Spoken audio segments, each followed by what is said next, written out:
Hi, everyone. Welcome to this virtual village of women gathered here from all over the world to share their stories of birth as a means to empower each other through storytelling.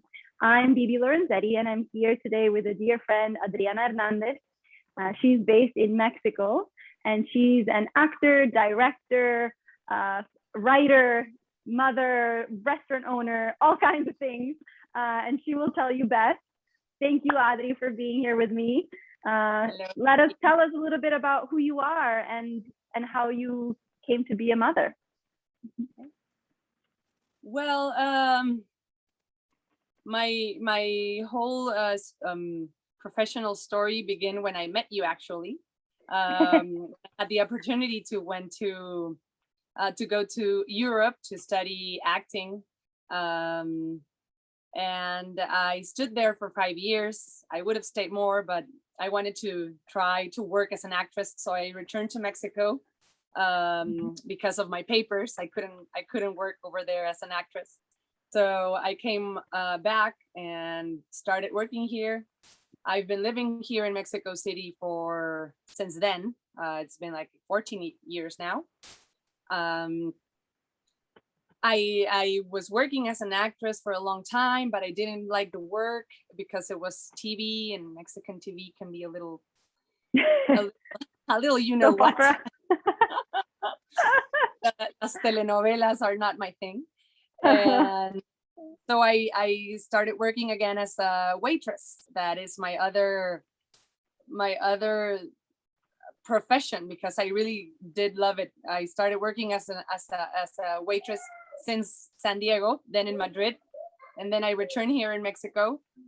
And so I had like these two branches of work that right now have I don't know. I think the seeds were planted like 10 years ago, and now I have a little restaurant. And just a few months ago, I had the opportunity to do a series. It's gonna be on Disney Plus soon, and it was a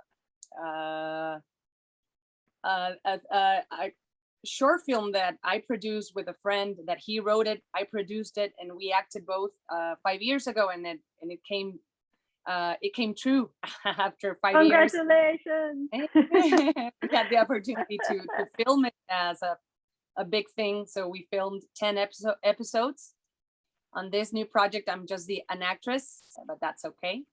And so we're waiting now. Right now it's on the editing room. So I still don't know when it's gonna come out, but it's maybe the next year.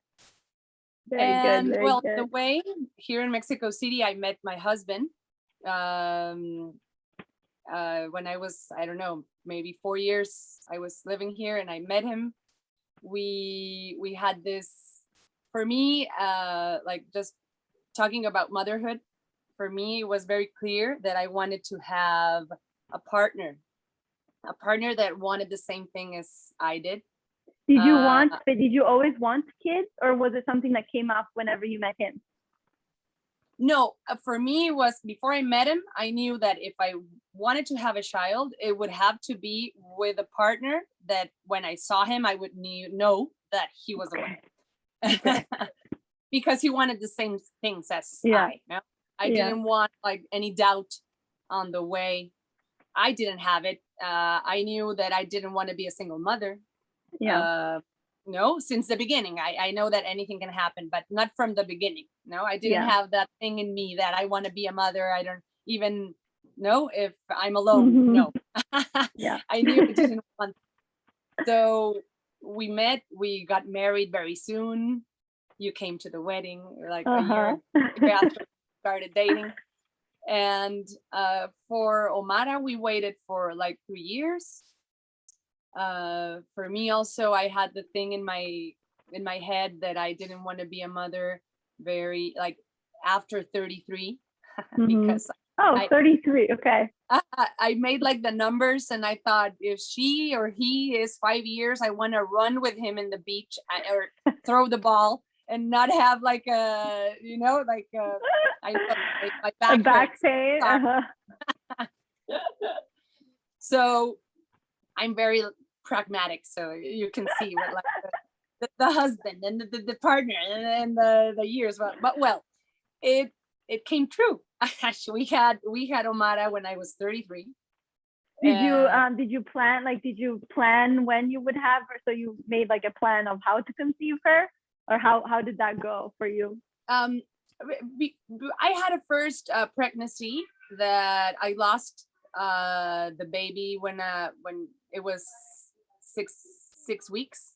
Yeah, I remember yeah. that. So we had that first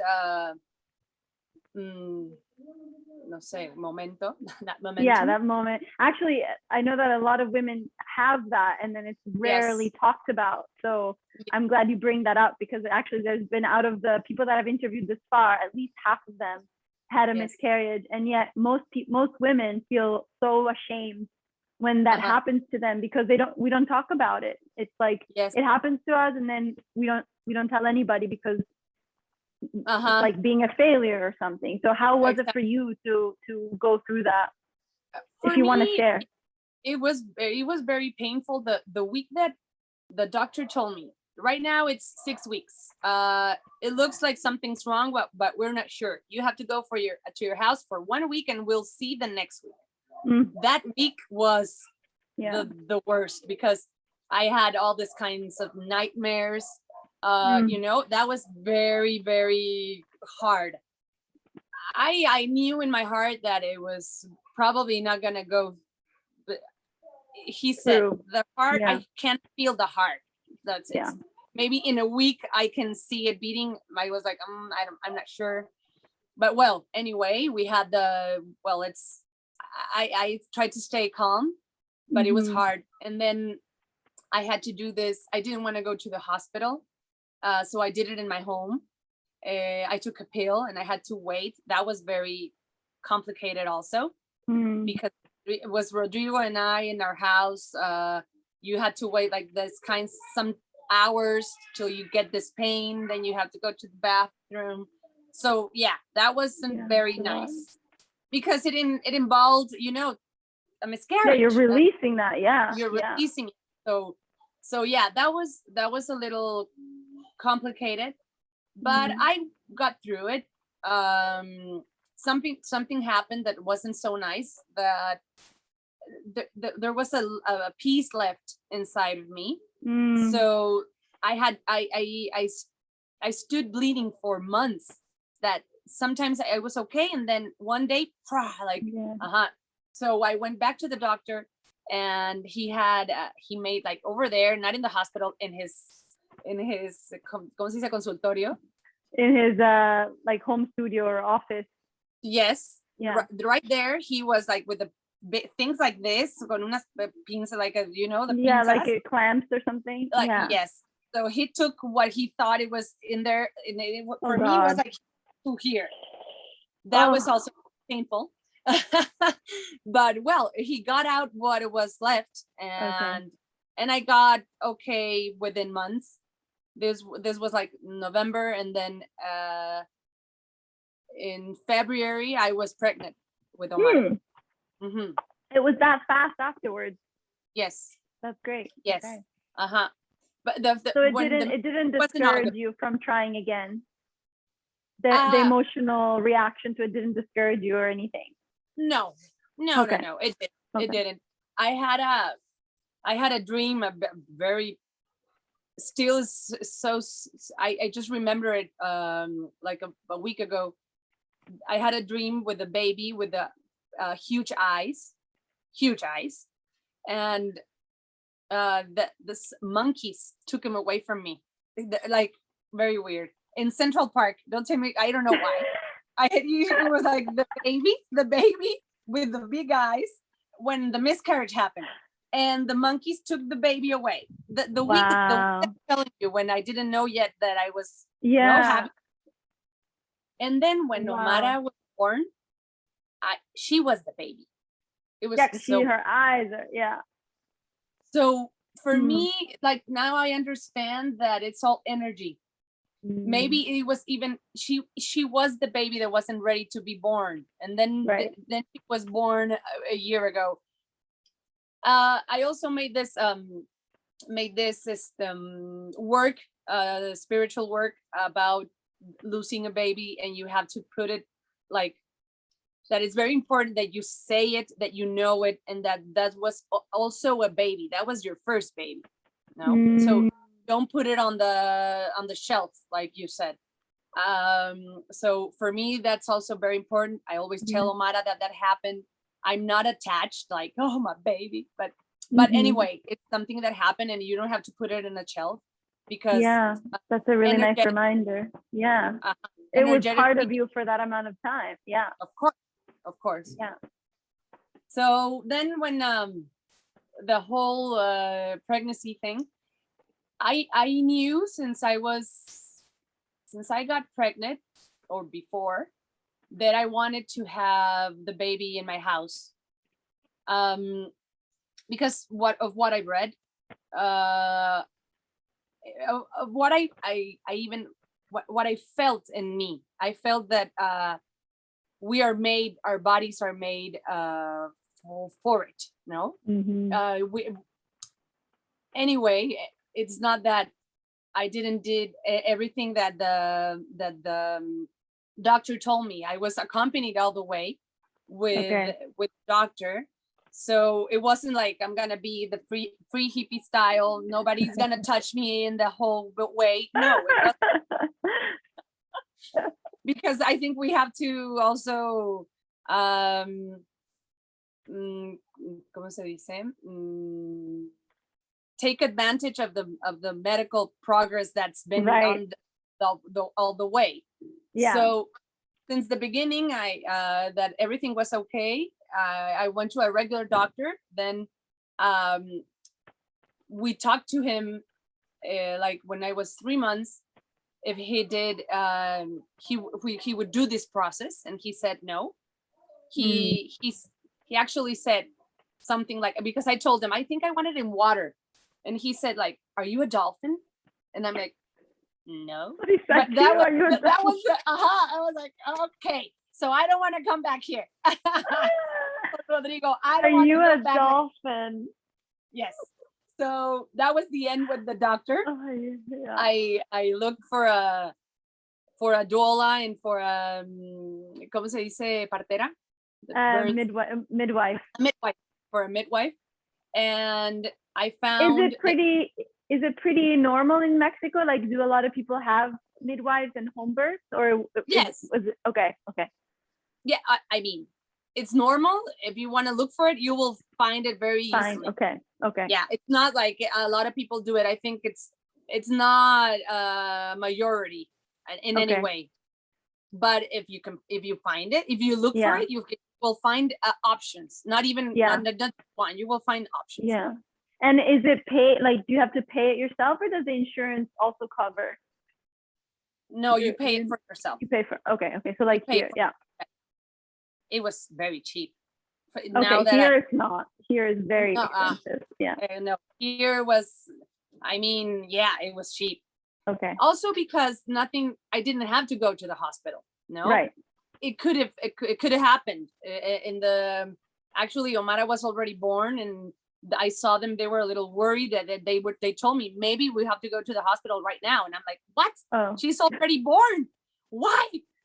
But that would be a whole different thing. Right. And the insurance would have covered that, I think. I'm not sure, but usually, would. But in the way I think it was, I had to go once a month with them, and it was like 1,000 pesos, the like $50 the meeting, and then the day of the birth it was 16,000 pesos, like $800. Wow. $800. Here is like the cheapest, maybe $10,000. Oh, very different. Yeah. Yeah. Very at least in New York State. Maybe like if you're like in Ohio or something, but here is very expensive. So you also had a doula though. Yes, they worked as a dupla. Team. They worked like as a team. So one of them was the midwife, and a doctor. She's also a doctor, but she's not she practiced this way, no, not in the hospital, because she's like with homeopathia and all that. And then the duola, she actually lives over here. Right now I'm in Amatlan. I'm not in Mexico City. She lives near here in Tepoztlan. Okay. Like very this kind of living, like very nature oriented and simple. Yeah. And so did you do something to go ahead. No, tell me. No, that if you, so you always knew that that's the kind of birth you wanted. Did you do anything to prepare, like aside from having this team? Did you do, like, were you doing any special thing while you were pregnant to help you connect to yourself and stay steady with your mind? I was a little worried in the way, because the doula was so like calm, and for me it was my first birth. I wanted all the answers. I wanted her to tell me each time I went. I wanted her to give me like exercises or something, and she didn't give me anything. She was like, everything is okay, you can go, So one time I was telling my husband, like, I need her to tell me what to do, and she's not telling me. Well, ask her like directly. So I asked her. It's this in Mexico we call it ciproflaxico, like some exercises like they're like from the 70s, like the Lamaze ones. I know the word that you're referring to, and it's a very complicated word, but it's basically breathing exercises and some pelvic floor exercise. Exactly. And she didn't like give me I wanted her like to show me. She could have done it, right? So I was like, I write her, Chloe, like very trying to be calm and cool. I'm doing a lot of yoga. Because I found I was doing yoga at my home with my computer.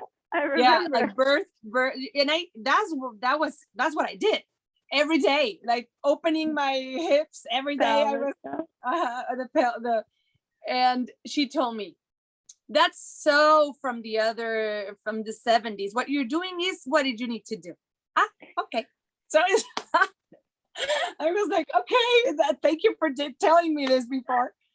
So that was my only thing that I was like worried that I wanted to do whatever I had to do so I could be open when the time came. And but I knew, I don't know, when you know your body and you know that you're not scared, because I wasn't scared, but not just for birth. I think for a lot of things. Yeah. Like right you now, have that character of just.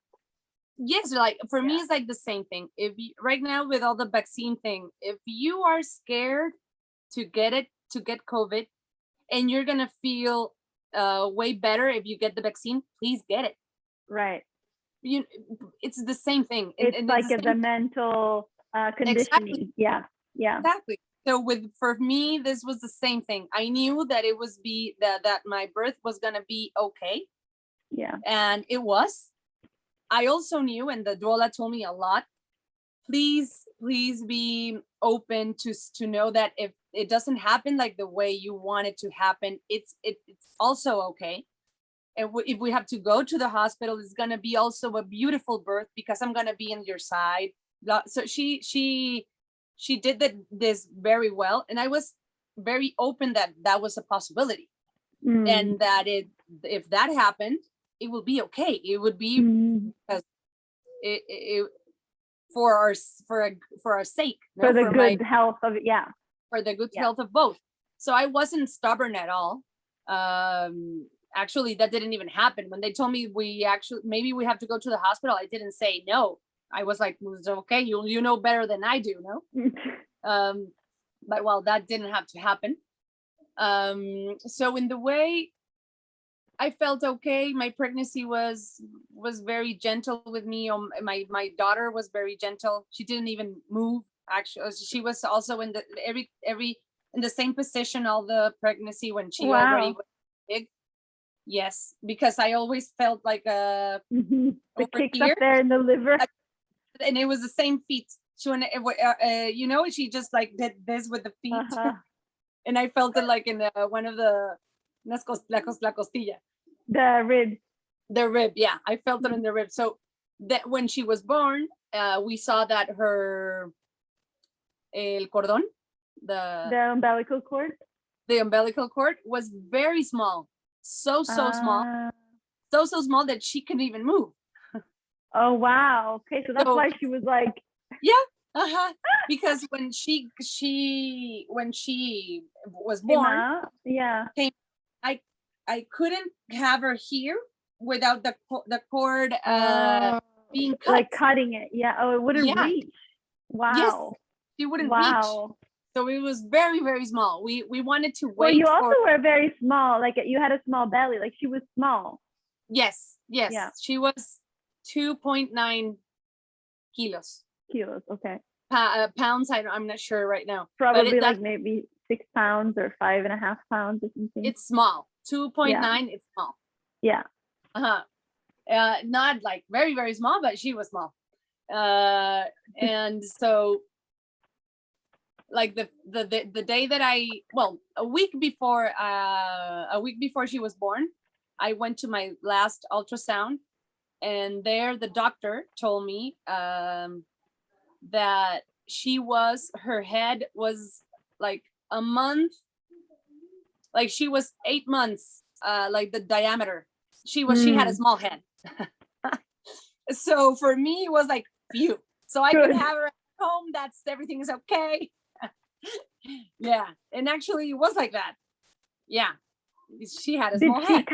Did she come on time, or did she come a little later? She came actually, I think, like 5 days earlier. Oh, okay. She was early. Something like that. Okay. Yeah. I think how did it? The 25th, and she was born the 22nd. Some very, very, very. Of September, right? October. Oh, October. Right. October. She's a Libra, right? No, yeah, she was on time. Yeah. No, not so how did you begin to feel it? How was it for you? What were you doing that day?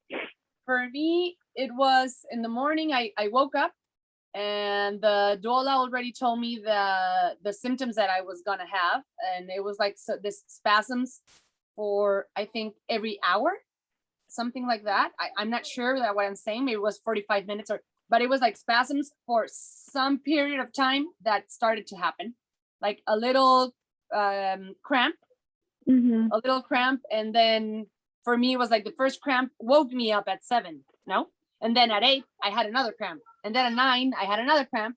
And so that's when I wrote. I went to the bathroom, and I saw in Spanish, it's called el tapón mucoso. Yeah, the mucus plug, yeah. The mucus plug.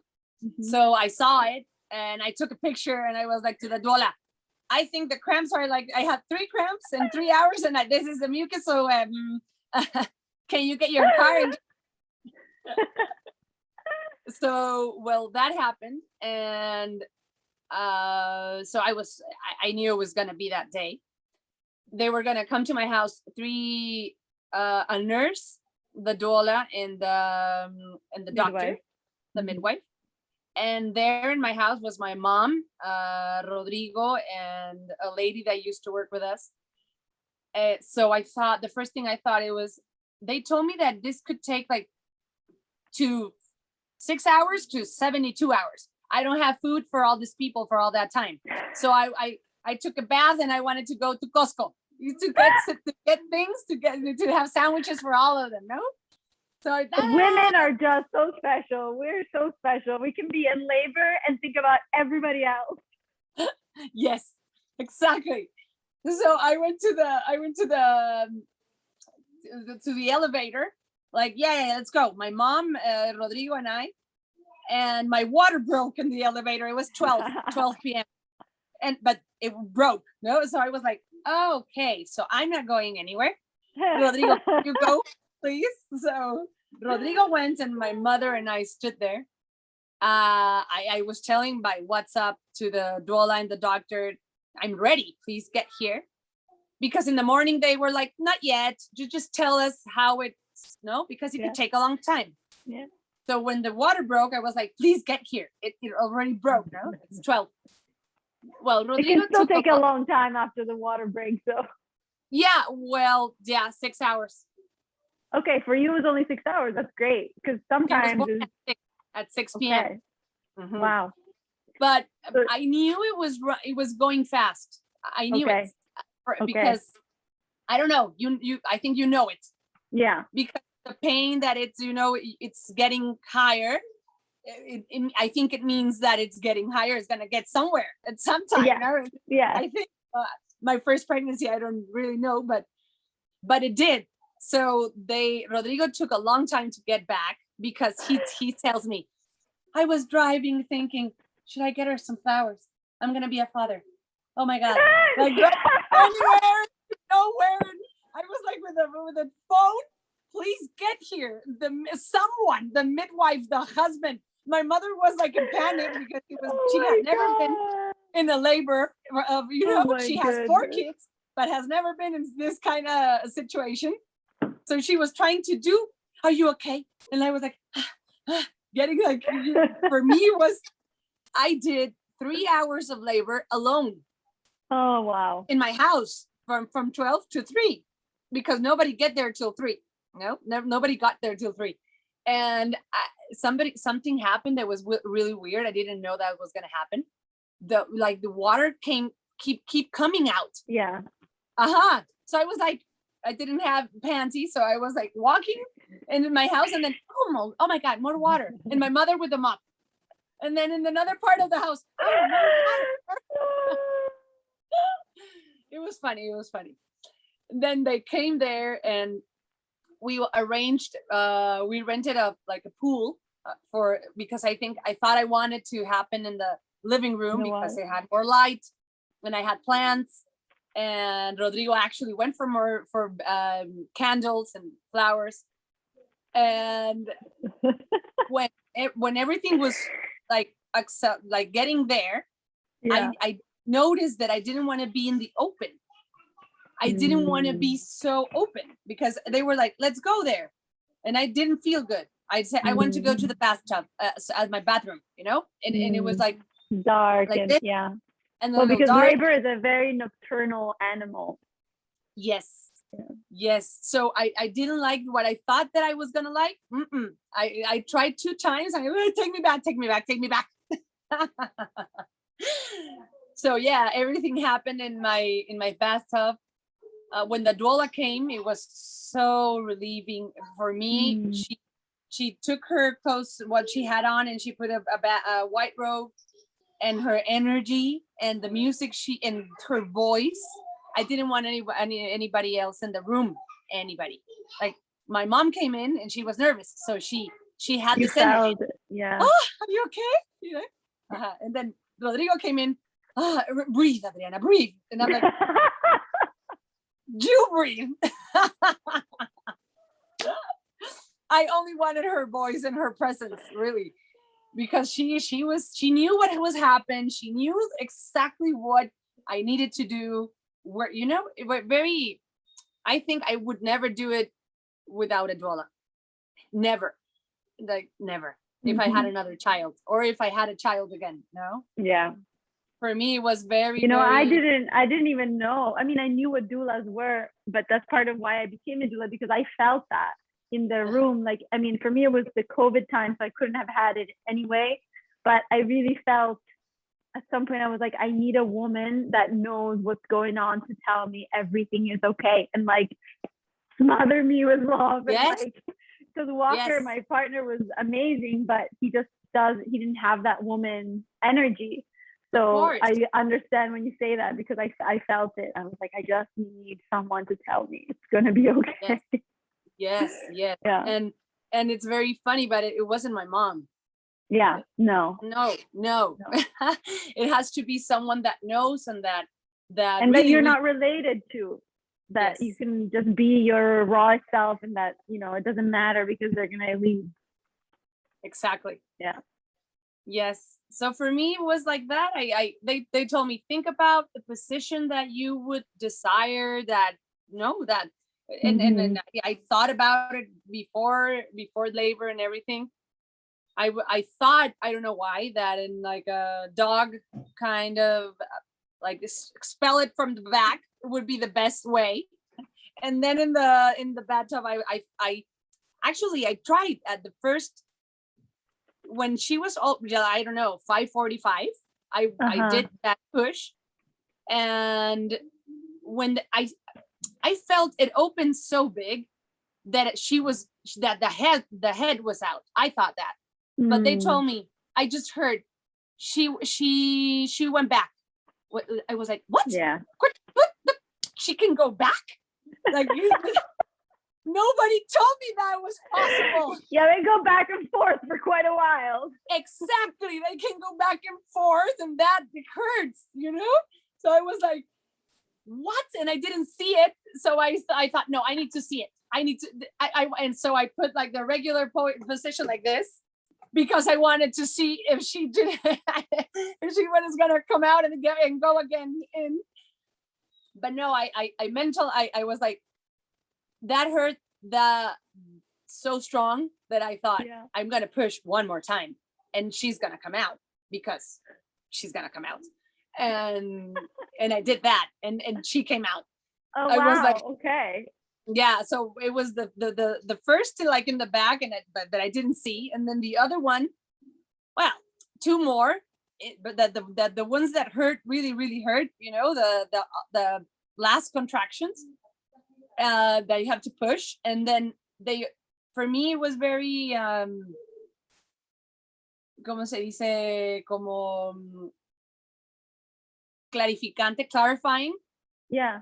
When the doula told me, and also the midwife, there's a point where you have to blow, where you have to blow, not push, because it's when you can ruin your vagina or not. No, so it was very, for me, was like, wow, that's not what you see in the movies, you know.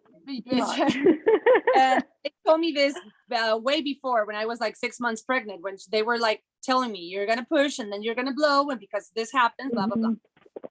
So in that point, when they told me just blow, is when she came out like a torpedo, like shoo. Even with a short umbilical cord, that's amazing, because she could have gotten stuck because of it. No, actually, they said that was pro, because it was impossible to get stuck with that size of a cord. No, but I thought maybe she would be pulled back in because of it. You know, like. Okay, yeah, I know what you're saying. Oh, yeah. And I thought I'm not in the. No, not in the wrapping way. Yeah. But no. She came out. And so you did only 3 pushes. 3 pushes. The last ones, like pushes. Yeah. The other ones are contractions. Yeah. These were pushes. Yeah. 3 pushes, and she came out after the 3rd. I have a video.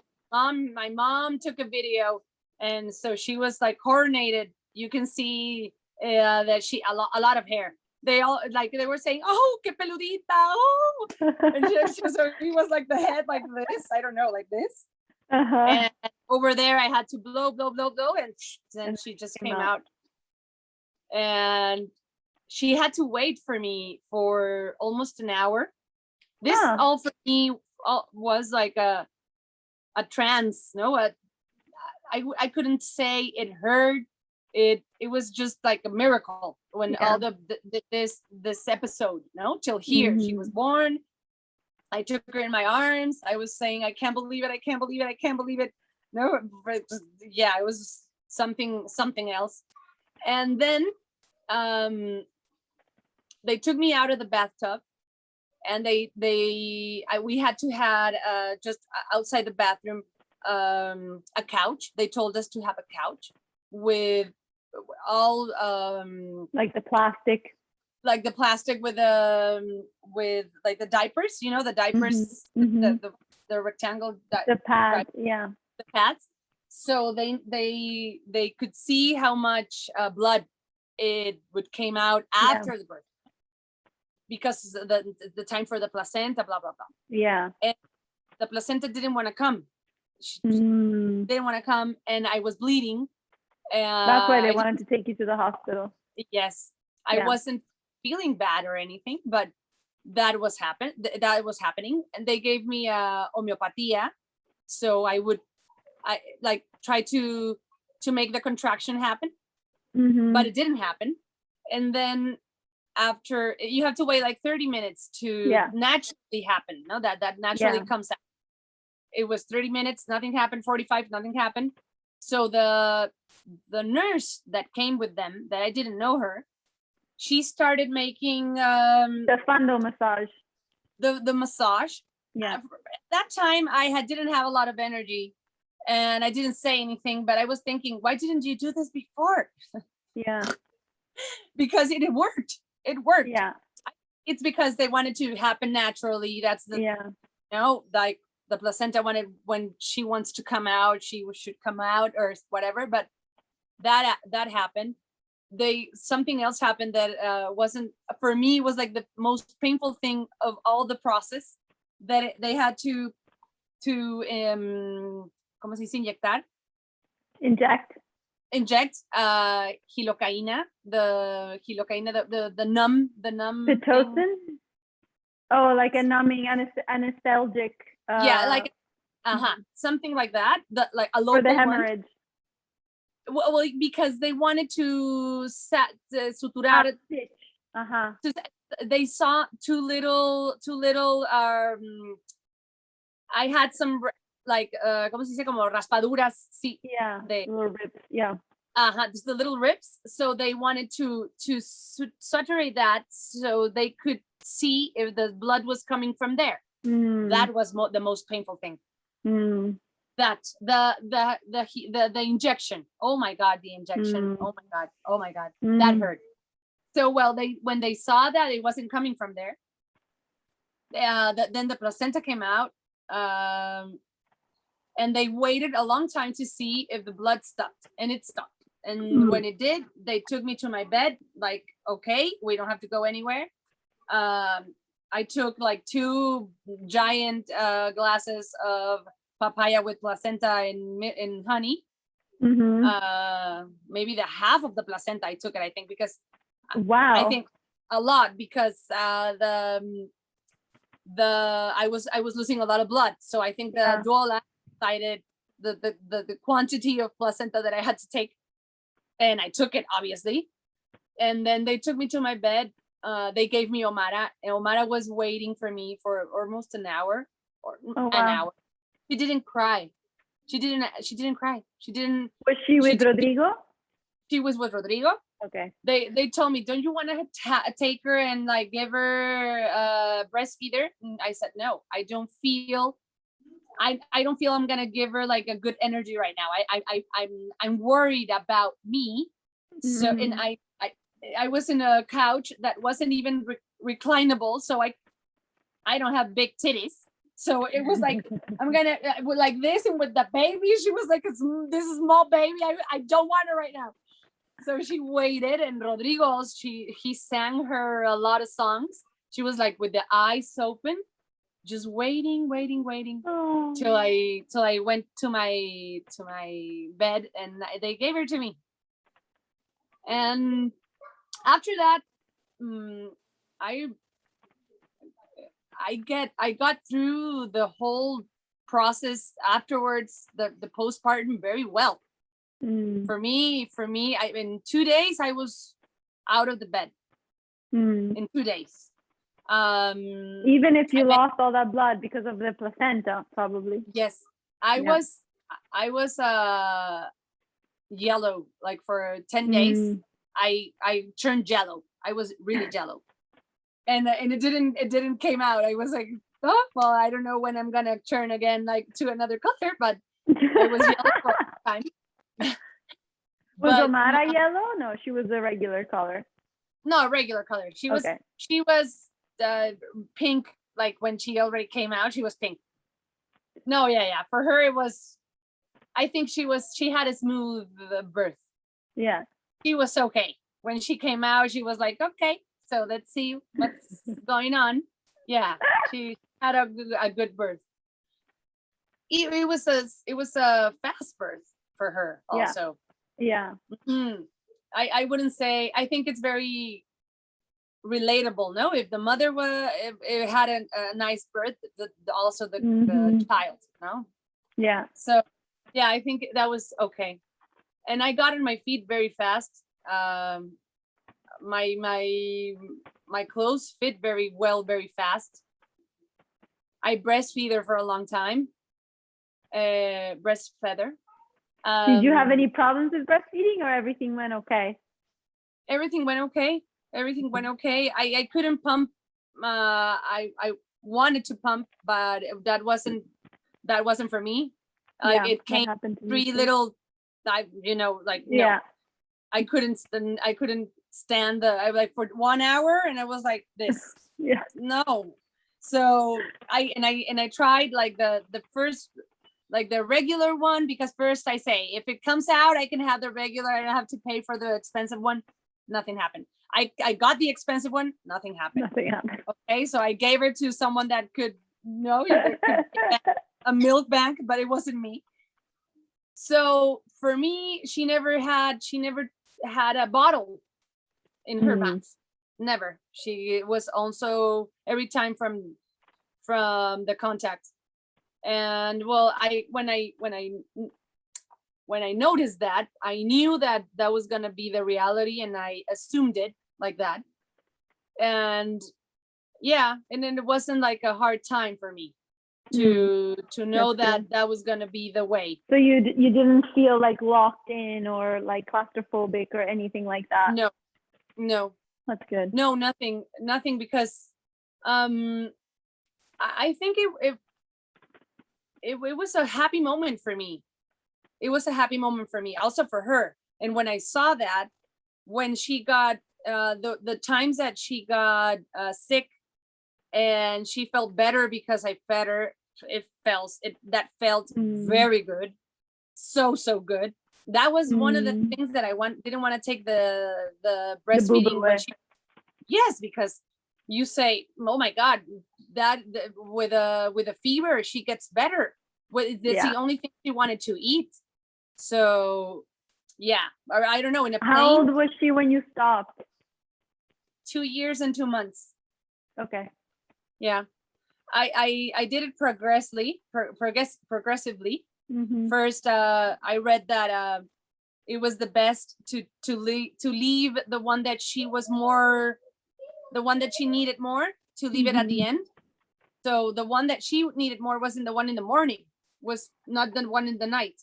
So I started like that, and from, I don't know, a lot of, well, at the end it was like 3 times she had milk.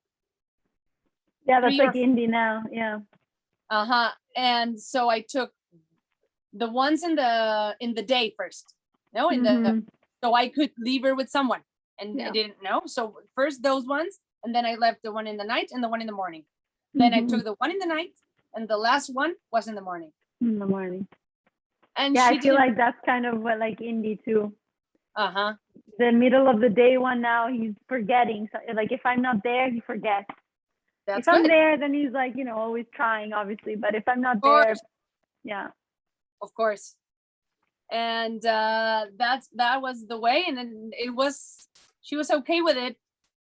I was okay with it to stop. She didn't like, was like, oh, I want more. No. It was like a very smooth stop. Our relationship is like that. It's so nice to see that. It's with a lot of things, not only with that. No, we communicate very well, and she understands, and she's not very stubborn. That's good. So yeah. And how do you feel like it was? So it sounds like you were very ready to give of yourself to her, and you were very embracing of motherhood. But how do you feel like it changed you as a person? Well, yeah, like you say, yeah, I was ready. I wanted to do it. Like I knew I wanted to have the home birth. I knew I wanted to give her 2 years of breast milk. So I knew that also, and I wanted to do it, even though if I'm not gonna say every day was like, oh yeah, here's my titty, No, you have some days that you're like, Yeah. not. So Especially I when tried. they're sick, that they're like all day, you're like, Yes, exactly. When they're sick, or when they're when those spaces that I didn't know that were gonna happen, that they're growing, or there's something Yeah. like that. There's 3 days that they don't want to get out of there. That was very difficult. yeah. But also, you know, that it's because they're needing more milk. That's what happens, right? I think it's because they need to pump more, so they need your breast to have more Make milk, more. Yeah. to make more. So, well, that's nature. It's like, well, you have to I suck Submit. to it. No, admit it. Yeah, it's like, okay. But something else happened when we were in Japan. She also had this breakthroughs, or whatever you want to call it, and I tried 2 times to buy her un chupón. ¿Cómo se llama? Pacifier. I tried 2 times because I was desperate, obviously, but not because of something else. I was like, please, maybe that will Get help. off my boob. And no, it didn't help. I put it in her mouth, and she was like, again. It couldn't never happen. So both of them just like went in the trash, and so that I was like, okay, yeah, it's fine. No bottle, no pacifier. It's fine. I accepted it. And well, after that, I knew also that when she was a little older, like right now, 3, 4, when I knew she was gonna be okay without me. So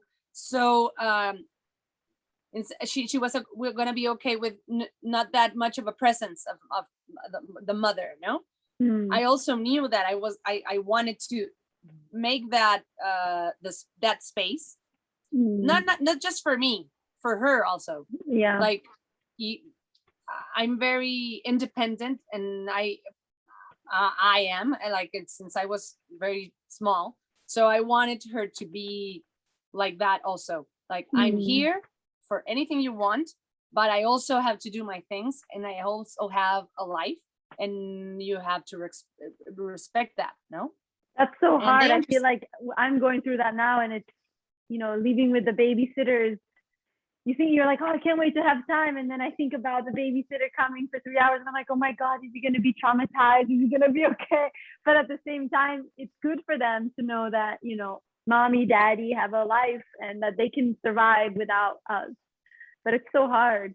It's hard because for me, how old is Indy? 16 months. 16 months. No, he's small. I wasn't like what I'm like in the place that I'm right now. I wasn't when she was 16 months. No. I'm sorry to tell you that you're gonna feel like that for a long time. It's okay. For a long time. I'm like, it's 3 hours a day. I'm like, I feel like it's gonna be like a day, but like, no, it's exactly. good a little bit. At that time, I also left her for 3 hours. 3 hours is okay. But now she can stay. She asks me that she wants to stay with her aunt for. I tell her, you're gonna stay for 1 night. Oh no, I want 3, please. I want 3. I'm like, she's asking me before I'm asking her. Like, it's like, oh, you're more ready than I am. Oh my God. Yeah. So it's good that it really happens. That you know what, when a lot of people say, like, if you breastfeeding for a long time, they're gonna be so attached to you. That's not my experience. It actually is the opposite, because they get that nice secure attachment, and then they feel more opposite. Yes, the total opposite. She's very, very independent. She's very social. Since she was very small, she saw a kid and she just went there, and even then she didn't speak that well. It didn't matter to her. She was like, I have a a toy. No, you want to play? She was very small. So I think it's been a good journey for us. Now I feel like that sometimes Well, when I filmed the episodes that I told you, I Yeah. was gone. I was gone. It was hard, but it wasn't just hard for her. It was hard for Rodrigo. For you, yeah. So, For your husband, yeah. So for my husband. So I think, you know, that what we feel, we pass to them, no? So what we, so I think that was the compensation that didn't happen. He felt that I abandoned him also. So if he felt it, obviously she felt it. She felt it, yeah. So that was difficult. But it was also like a very rare, it's not something that it's going to happen again soon, or if it does, we just one way happen, we have to talk about the next time and do it better, obviously. But yeah, that was a little hard, but nothing that can't go through, that they can go through. That's true.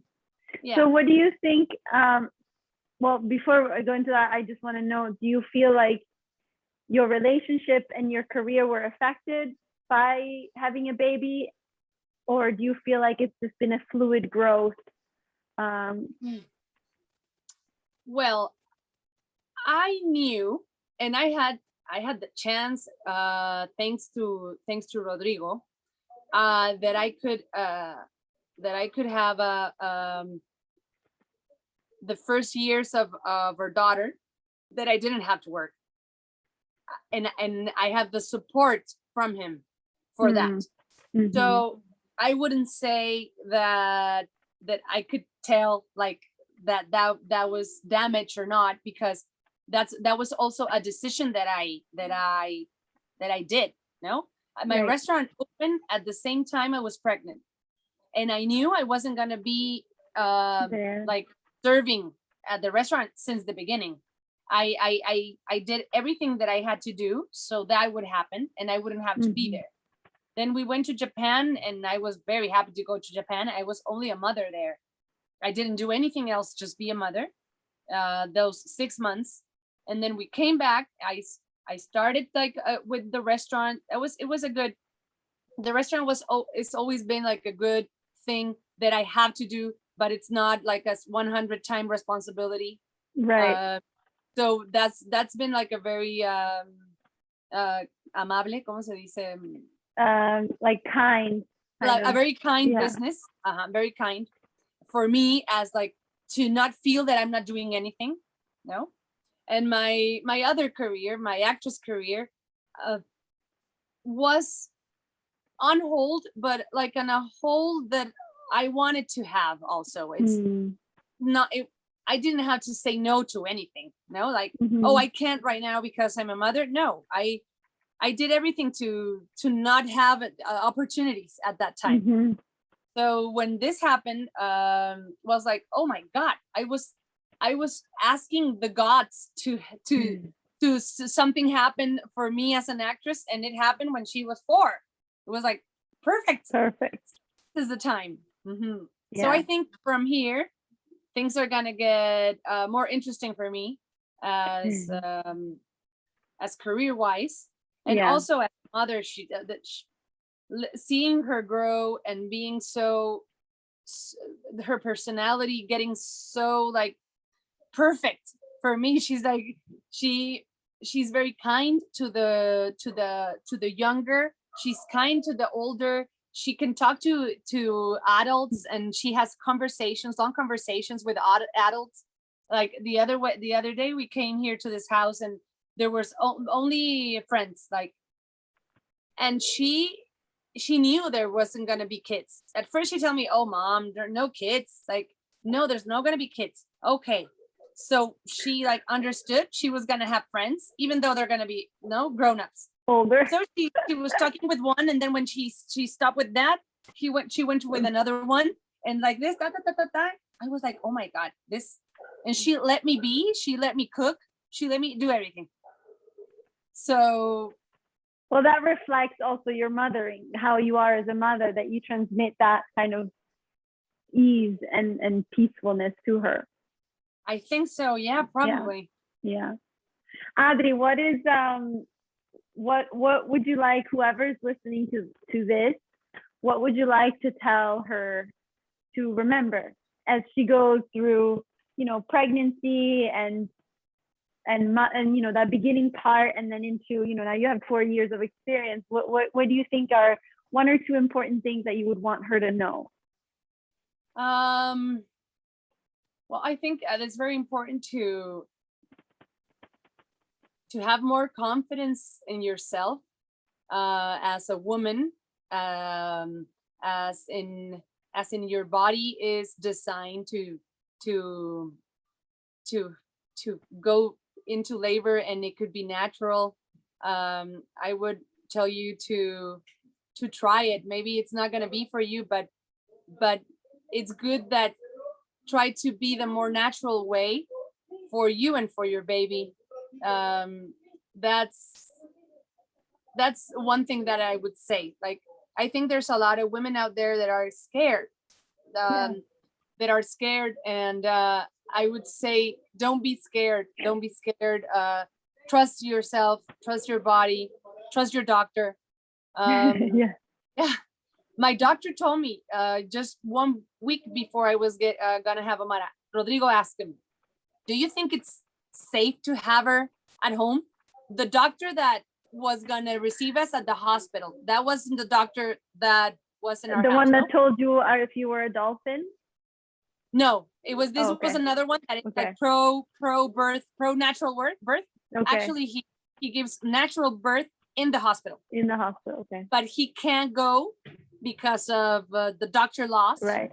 Yeah. house, no? To the house. So he said, it's better for a baby to be born in a house. He said that.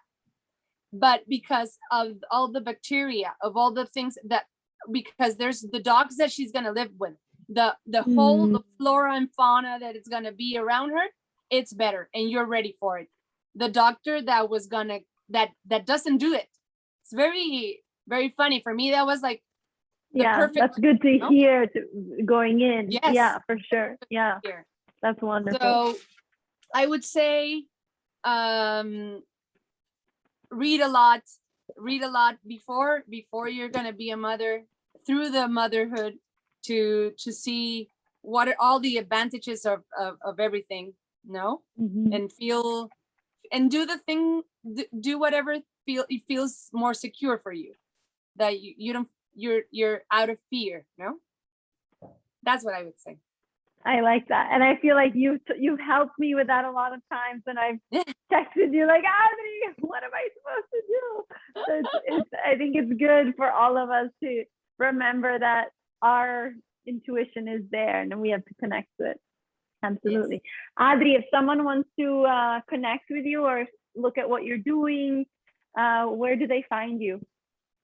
I didn't tell you about a project that I'm right now impulsing. It's a baby project, but we're doing it. We're professionalizing it. It's 2 other friends and I. It's called Guajolota, and it's all about the vulva and acknowledging it and be okay with it and talk about it. And it's like a whole thing that around it. We're gonna produce a lot of sketches, and also other things, also products and other things. So that's one project that it's also very related to this. So it's at Instagram. It's at Guajo _, how do you say _? Underscore. I'll write it in the notes. Yeah. Okay, write it. Guajo _Lota, and then my Instagram is at La Anana. That's I'll write both of those underneath so people can check them out. That's great. Adri, I'm so happy that we connected, and how we almost didn't connect because of my baby, but we ended up connecting. So I'm very happy. Thank you so much for being here with us today and sharing your story. Lots of love.